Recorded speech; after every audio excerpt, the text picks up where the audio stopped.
Law of attraction, manifesting. This is a topic that is so trendy right now. And if you've seen all sorts of influencers posting about like manifest this, manifest that, and maybe you're curious, or maybe you're like, this has got to be a load of woo-woo BS. That's what we're going to dig into in today's mindset training. And if you're new here, welcome. My name's Jess. I post 10-minute daily videos every weekday, sometimes on the weekends, depending on my mood.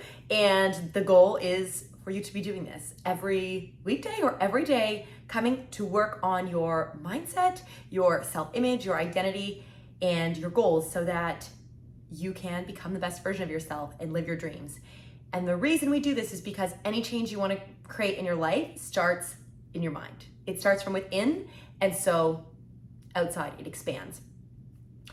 And maybe you're like, okay, I get the concept of mindset, like having a positive mindset, having goals, like that seems logical, that makes sense. But then when we get into this manifestation or like law of attraction and stuff that sounds very almost pseudoscience-y or like super woo because it doesn't logically make sense. If that's how you feel, I have one request for you today. You do not need to agree with me, but I want you to listen to me, okay? You do not need to agree, but at least hear me out. And if you disagree, honestly, great, because that means you're getting emotionally involved in this training. That means you are forming an opinion, right? And a belief system around what is going to work for you. And if you're like, I really am curious to know more about manifestation, how to manifest, how does this relate to goal setting, etc. Good, we're in the right place. And I'm going to dig into it in, my style of training, which tries to be a combination of the spiritual side and the logical side. So I picked a book off my bookshelf. If you didn't know, this is my bookshelf behind me here. And these are all books that I've read last night because I needed a little bit of inspiration. I needed something. And the book that I picked up was Abundance Now. I've read this before. And sometimes with a book off my bookshelf, I'll just open it up to a page. And this is one of my like weird little quirks. I'm like, I'm going to open up a page and just randomly whatever's on that page is like what I need to read today. It's like my little sign from the universe. So, and sometimes if it's a boring page, I'll flip to another. I'm like, let me try another one. So the page I was reading last night was what inspired this video. I'm like, I need to share this with you. It is a paragraph. If you have the book, it's page 267. And towards the end, we're talking about manifest prosperity with the law of attraction. And I feel like it just really breaks it down well. So shout out Lisa Nichols for writing this so concisely. I'm going to read and then we're going to study it. In 2006, the documentary movie and book I mentioned before, The Secret, which I also happen to have a copy of, The Secret, captivated the world and introduced a bunch of people to the age-old principle of deliberately manifesting what you want, the law of attraction. So manifesting, the law of attraction is the process of manifesting. Or when someone talks about they're manifesting, they're using the principle, the rule, the law of attraction. And she says, the law of attraction says, what you think about, talk about, believe strongly about, and feel intensely about, you will bring about. Your life is a physical manifestation of your thoughts and your energy. We're gonna pause and we'll continue reading in a second. So let's really break this down. The law of attraction says, what you think about, your thoughts, what you talk about, your words, what you believe strongly about, your beliefs, and feel intensely about, your feelings and emotions stem from beliefs, right? You will bring about. So this is the underlying concept of all the mindset work we do. When I talk about your thoughts, your actions, and your beliefs, or your beliefs become your thoughts, which become your actions become your thoughts, which become your beliefs. It's a two-way street working up and down that ladder. This is the basis, is the law of attraction.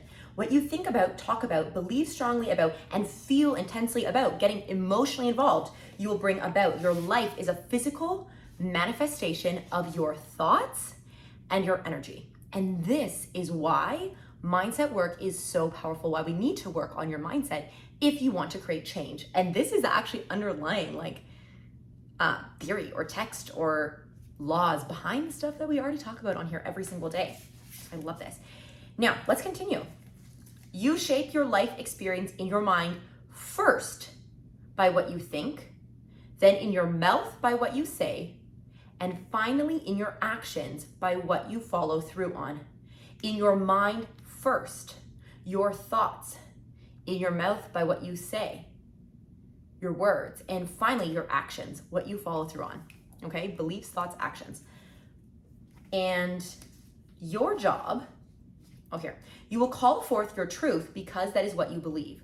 You will call forth your truth because that is what you believe. Your job is to decide what you want to believe because that is your life taking shape. Your job is to decide what you want to believe. So if you choose, you want to believe in manifestation, in the law of attraction, and the power of thoughts becoming things, then we're going to find that confirmation bias that the law really does exist. And if you decide, I want nothing to do with any of this, then your mind, quite frankly, is just going to look for all the evidence of like, that was just logic, or that was just circumstance, or that was the right timing. Or you choose to believe in that was the universe, that was a higher power, that was the law of attraction.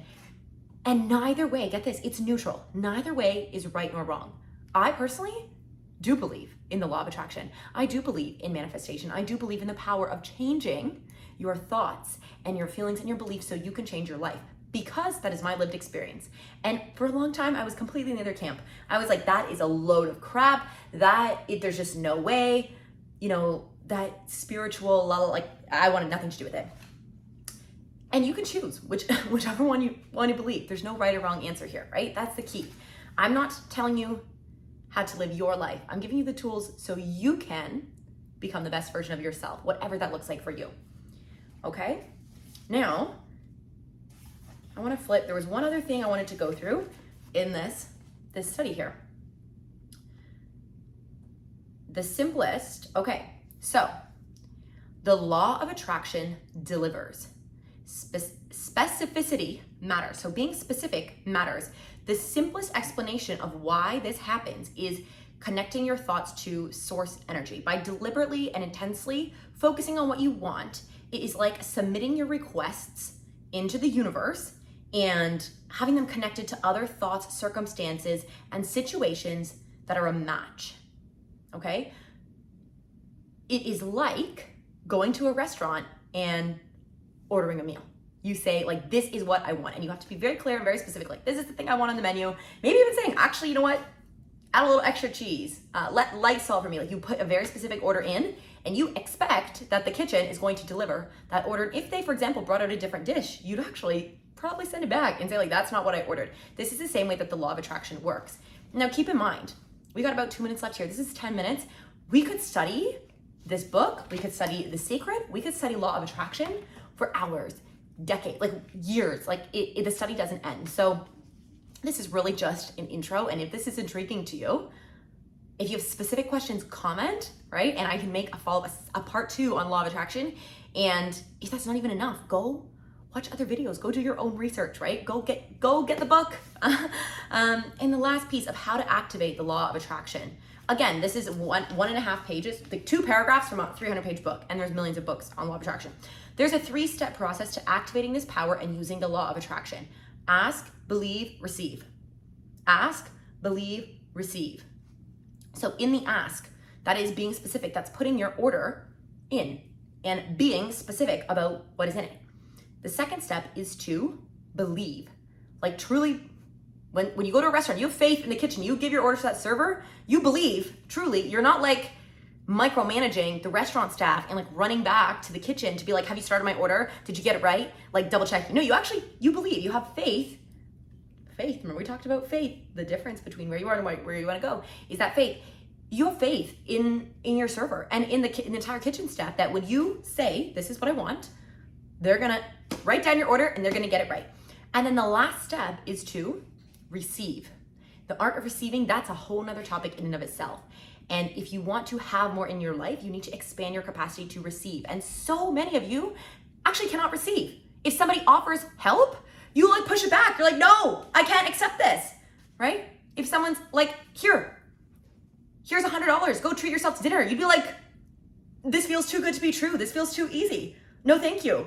You feel like there's strings attached or whatever it is. So we actually can't receive And maybe that's based on past experience where receiving wasn't safe. And that's, again, a topic for a whole different day. Because there are circumstances when receiving may not have been safe. Maybe there were strings attached. Maybe there was manipulation involved.